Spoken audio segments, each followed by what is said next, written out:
오늘 함께 말씀을 나누기에 앞서 우리에게 한번 이런 스스로에게 질문을 한번 해볼까 하는데요. 과연 우리가 원하는 또 우리가 생각하는 신앙생활이라고 하는 것은 어떤 모습일까라는 거예요. 아니면 좀 더 질문의 방향을 바꾸면 우리가 생각하는 또 우리가 추구하는 신앙생활은 과연 어떤 것이냐라는 거죠. 어떻게 보면 오늘 말씀은 우리가 생각하고 추구하고 또 우리가 생각하는 어떤 그런 모습과는 정반대의 삶을 요구하고 있는 것이 아닌가라는 생각을 하게 됩니다. 보세요. 자기의 생명을 사랑하는 사람은 잃어버리게 되고 자기의 생명을 미워해야지만 영생을 얻는다 라는 거예요. 자기의 생명을 사랑하면 잃어버리고 자기의 생명을 오히려 미워하게 되면 영생을 얻는다 라는 거죠. 이해가 가시나요? 이 말씀이? 사실 이해가 안 가요. 저 스스로도 제가 목회자지만 사실 이해가 안 가요. 지금 이 시대를 살아가는 사람들에게는 더더욱 이해하기 힘든 말씀 중에 하나일 거예요. 왜냐하면 요즘 같은 세상의 삶의 방식은 자신을 사랑하는 것, 자존감, 자신감 또는 자기애 이런 거에서부터 출발해요. 모든 삶의 방식이 여기에서 출발하는 거예요. 내가 내 스스로를 사랑하고 나를 위해서 뭔가를 해야 된다 라고 하는 생각을 많이 하는 거죠.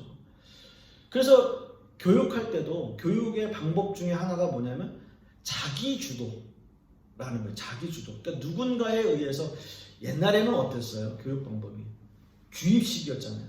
해, 외워, 앉아있어, 봐, 책 봐, 앉아 이런 식으로 굉장히 주입식의 교육을 했다면 지금은 방식이 달라요. 지금은 그렇게 하면 뭐 큰일 나는지는 모르겠습니다만은 뭐 그렇게 하는 교육 방법을 하지 않습니다. 요즘은 다 자기주도적인 방법을 써요. 학습 방법도 그렇고 삶의 방법도 그래요. 수능 만점자들 나왔잖아요. 대부분의 만점자들이 공통적으로 하는 얘기가 뭡니까? 교과서만 참고했어요. 그 다음에 뭐 과외 안 했어요. 교과서에 다 나와 있어요. 잠은 충분히 잤어요. 다 그렇잖아요. 그런 얘기들은 뭐냐면 자기 주도적인 삶을 살았다는 거예요. 자기가 자기 스스로를 컨트롤하고 자기 스스로를 충분히 그렇게 컨트롤할 수 있는 사람이라는 거죠. 그래서 그 중심에는 자존감, 자신감, 자기애가 충분히 있는 거예요. 오늘 말씀과는 사실 상반되는 말씀인 거죠. 자, 그런데 이렇게 자신감이 넘치고 자기 주도적인 삶을 살고 세상의 모든 것을 다 가졌다 라고 칩시다. 그런 사람들에게는 모든 것이 다 행복할까요? 뭐 아마존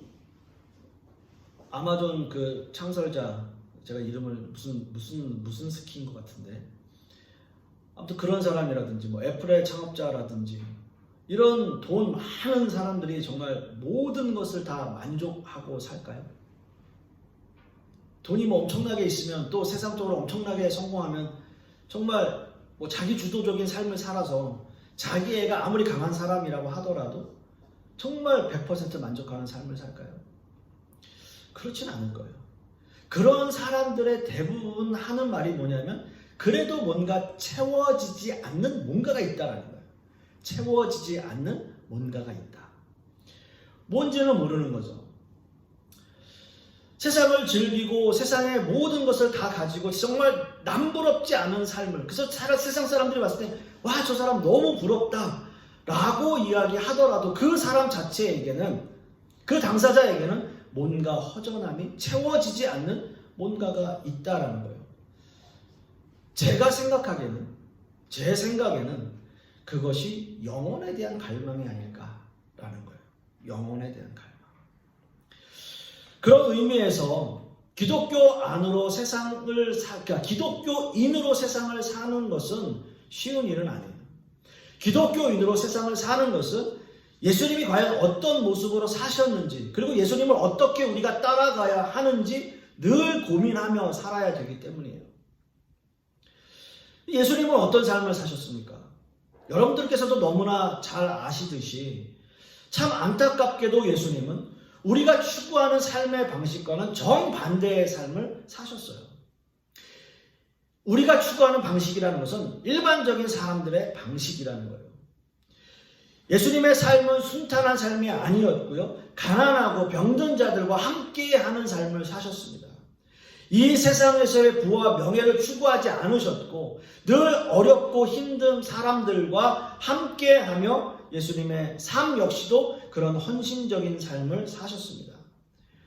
어떻게 보면 예수님이야말로 당시에 많은 사람들의 추앙을 받고 계셨던 분이에요. 이미 예수님이 베푸신 여러 가지의 기적들과 이적들, 그 모든 모습들 때문에 많은 사람들에게 알려져 있었고 예수님을 이스라엘 왕으로 추대하려고 많은 사람들이 예수님을 따라다녔고 그래서 예수님께서 예루살렘 성을 입성하실 때 그렇게 반겼던 거예요.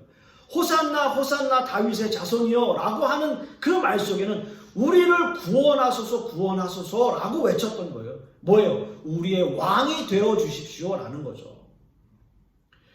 예수님께서 마음만 먹으신다면 충분히 그 모든 것들을 다 해결하고 이스라엘의 왕으로서 그 모든 다윗의 영화와 부귀를 누리며 사실 수 있는 상황이었다는 거예요.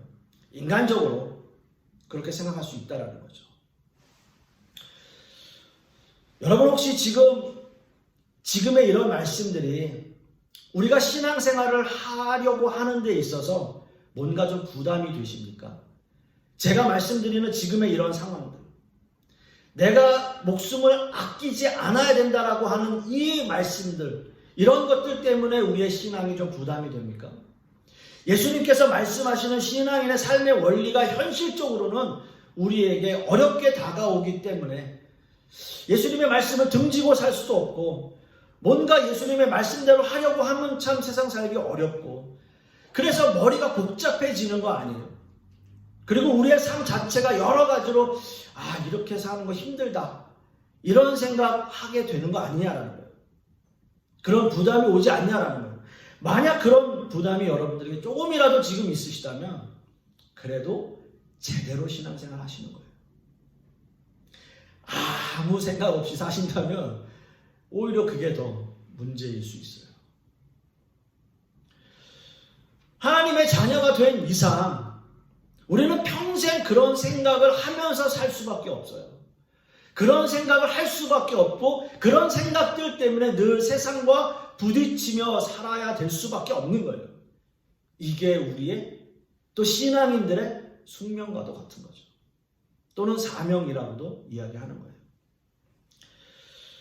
예수님께서 말씀하시는 실제적인 신앙인의 삶의 원리, 가장 중요한 두 가지가 있습니다. 첫 번째는 가치관의 변화예요. 우리는 어떤 생각을 가지고 어떤 가치관을 가지고 이 세상을 살아가야 되는가. 25절 말씀에 이렇게 이야기합니다. 자기의 생명을 사랑하는 자는 잃어버릴 것이고 이 세상에서 자기의 생명을 미워하는 자는 영생하도록 보존된다. 아멘입니다. 신앙생활 하면서 가장 힘든 것, 우리가 생각하는 것과 다른 삶을 요구할 때라는 거잖아요. 우리가 생각하는 것과 다른 삶을 요구할 때. 지금 이 말씀을 예수님께서 하시는 이유가 뭐예요? 사람들은 대부분 자기의 생명을 사랑하기 때문에 이 말씀을 하시는 거잖아요. 어느 누가 자기 생명을 미워하는 사람이 있겠어요? 근데 그렇게 살으라고 그렇게 살으라고 말씀하시기 때문에 이 말씀을 하시는 거예요. 우리가 생각하는 것과 일반적인 신앙인의 삶이 세상과 정반대의 삶을 살아야 한다. 그것만큼 힘들고 어려운 일이 여러분 있습니까? 기독교는 예수님이 죽으시고 부활하시고 승천하신 이후에 로마 제국에 의해서 극심한 박해를 받았던 종교예요. 주님을 만나고 회심하고 또는 주님을 기독교를 영접한 이후에 예수 그리스도를 영접한 이후에 기독교인으로 산다라고 하는 것은 그 당시에 굉장히 어려운 일이었어요. 박해가 극심했던 사회였어요. 그런데 기독교를 인정해 준 사람이 있어요. 로마 황제 콘스탄틴이에요. 로마 황제 콘스탄틴이라고 하는 사람이 대략 제가 알기로 한 300년, 330년 정도 그때인데 기원 후죠. 그때 기독교를 승인해요. 기독교? 제대로 된 종교다. 제대로 믿을 수 있다. 라고 승인을 합니다. 자, 그렇게 국교로 인정이 되었으면 기독교라고 하는 종교가 그래서 주일을 이제 휴일로 정한 거예요. 기독교인들을 위해서 예배를 드리던 주일을 이제 휴일로 제정하기도 하였습니다. 그렇게 기독교 박해가 없어지고 기독교가 인정되고 국교로서 인정된 그런 상황이라면 기독교가 더 번창해야 되잖아요. 더 잘 돼야 되잖아요. 하지만 이렇게 기독교 박해가 없어지고 평화로워지는 것을 모두가 다 환영하는 것은 아니었습니다.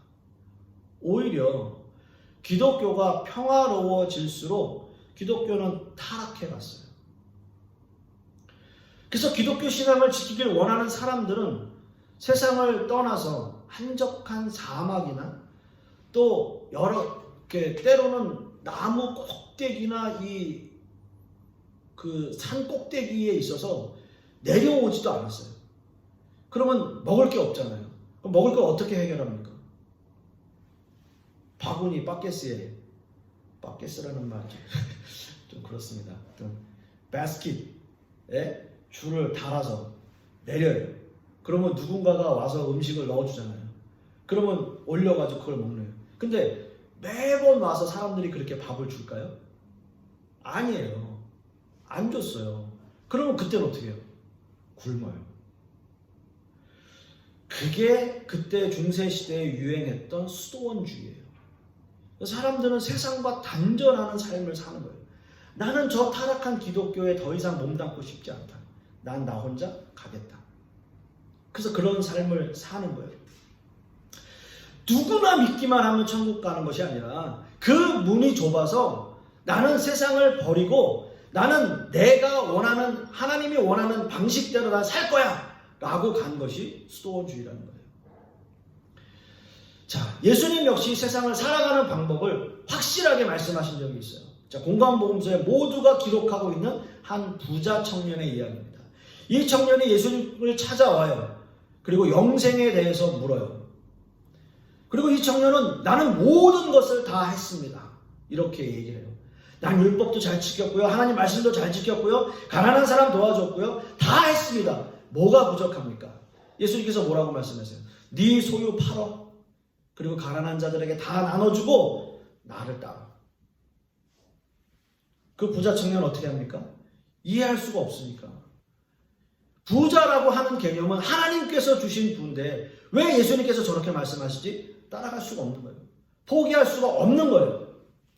물론 이 청년도 자신의 재물로 어려운 사람 도와주고 구제했어요. 가난한 사람 도와줬고요. 고아와 과부 도와줬어요. 하지만 이 부자 청년이 이해하지 못한 게 있어요. 마태복음 19장 21절 하반절에 그리하면 하늘에서 보화가 내게 있으리라. 그리고 와서 나를 따르라. 하늘에서 보화가 있대요. 이 세상을 살아가야 되는데 하늘에서 보화가 있대요. 이해를 못하는 거예요. 예수님이 이 청년에게 요구한 것은 세상적인 삶이 아니라 영적 삶을 이야기하는 거예요. 영적 가치관의 변화를 요구하는 거예요. 보이지 않지만 너의 가치관이 어디를 두고 있는가? 네가 어디에 소망을 두고 있는가? 그것을 너는 찾으라라는 거예요. 그게 하늘의 보화예요. 보이지 않는 그 하늘의 가치관을 두고 네가 삶을 살 때 너는 영생의 삶을 살아갈 수가 있어. 라고 이야기하는 거예요. 하늘의 소망을 두는 것. 이 청년에게는 이해가 가지 않는 거예요. 이해가 가지 않는 영생의 개념을 예수님께서 말씀하시고 있는 거예요. 왜요? 세상의 가치를 두고 있으니까. 세상에서 부라고 하는 것은 그때 당시 율법적으로 하나님께서 그에게 주신 부예요. 그러니까 나는 그 부를 가지고 가난한 사람들을 도와주었어요. 그 당시 세상적인 모습에서는 가장 큰 가치관의 좋은 모습으로 살아가고 있는 거예요. 예수님께서는 달랐습니다. 그 원천적으로 어디에 가치를 두고 사는가? 너의 인생에 하늘의 가치를 두고 있는가? 아니면 땅의 가치를 두고 있는가? 그것을 이야기했던 겁니다. 마태복음 6장 19절 말씀에도 너희를 위하여 보물을 땅에 쌓아두지 말라. 거기는 좀과 동록이 해하며 도둑이 구멍을 뚫고 도둑질하느니라 라고 말씀하고 있어요. 하늘의 보물을 쌓는 것. 그 방법이 뭘까요? 하늘의 보물을 쌓는 것. 이 땅에서 세상 신앙인으로 어떻게 사는가라고 하는 것이 그 모든 것을 좌우한다라고 하는 거예요. 제가 언젠가 한번 말씀을 드렸어요. 이 세상의 끝과 하늘이 맞닿아 있다. 그런 말씀을 어떤 책에서 어떤 기자와 박영선 목사님과 함께 했던 그 책 내용 중에 그 말씀이 저 굉장히 마음에 와닿았습니다. 이 세상의 끝과 하늘이 맞닿아 있다. 이 세상에서의 삶의 변화와 가치관이 결국 영생의 삶과 맞닿아 있다라고 하는 거죠. 요한복음 12장 25절 마지막 부분에 이렇게 말씀하고 있습니다. 영생하도록 보존된다 라는 거예요. 영생하도록 보존된다. 여기서 보존된다라고 하는 이 단어의 헬라어 원어에는 페락세이라고 하는 단어를 사용해요. 이 단어의 시제는 미래 시제예요. 하지만 현재적이면서도 동시에 미래적인 의미를 함축하고 있어요.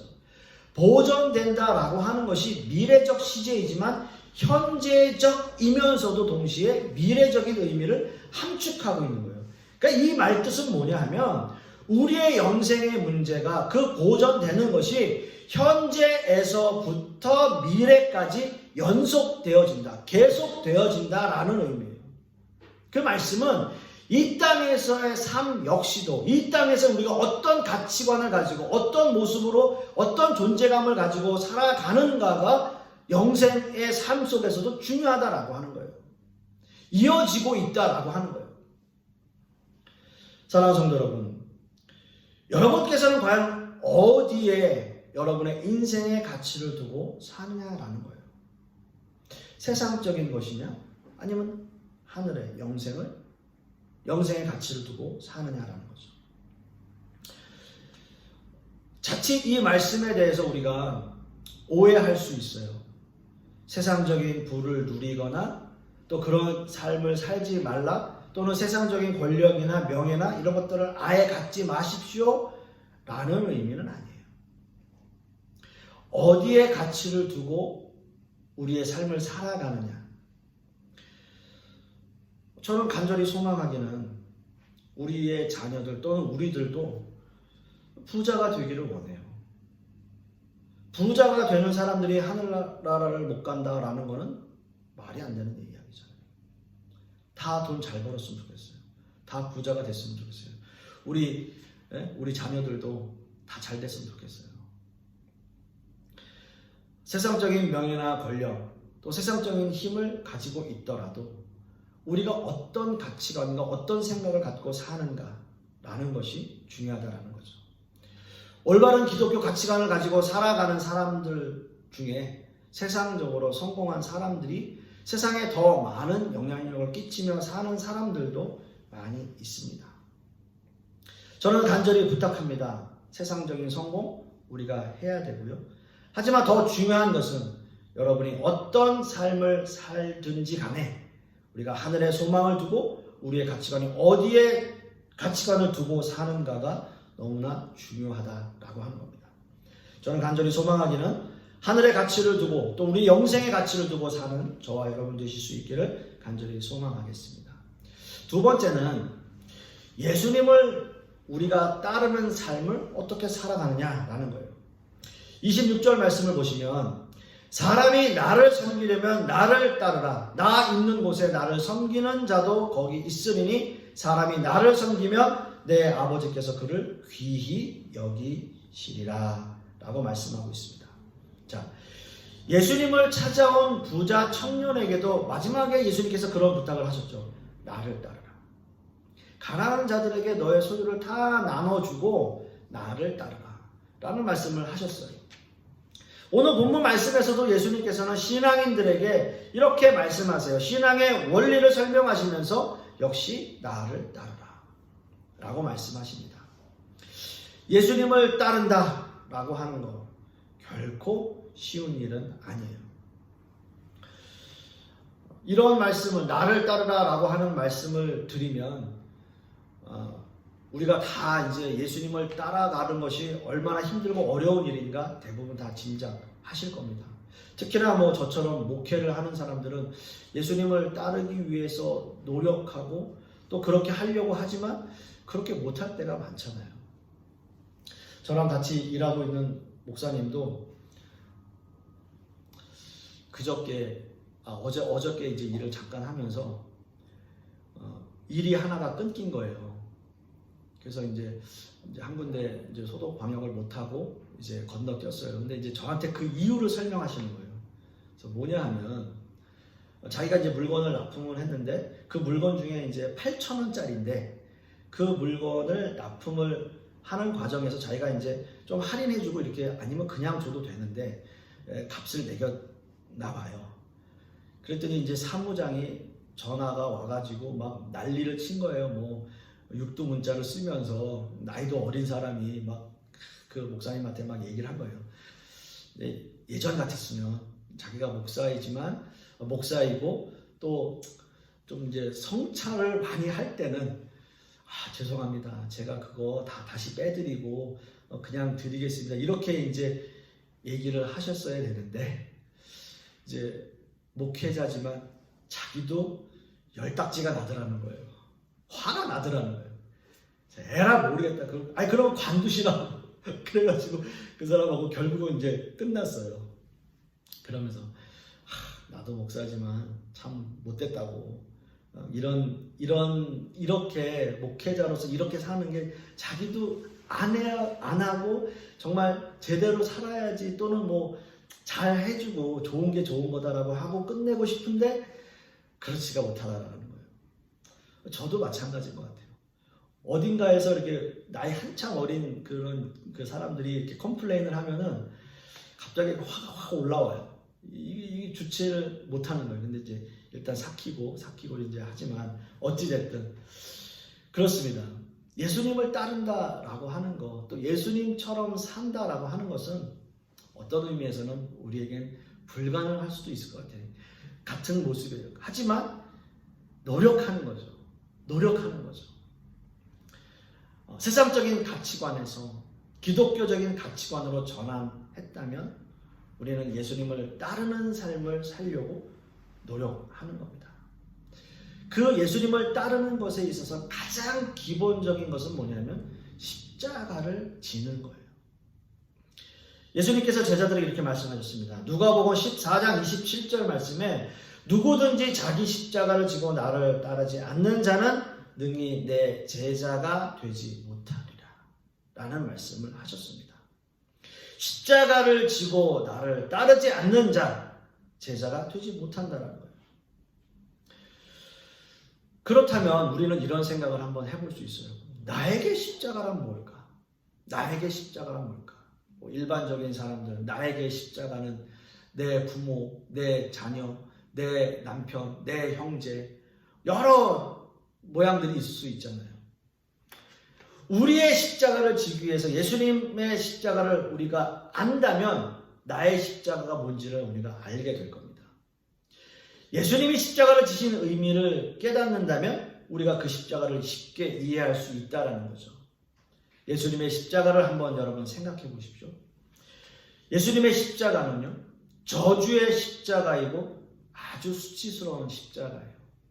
그 당시에 아주 흉악한 죄인들만이 졌던 게 바로 십자가 형벌입니다.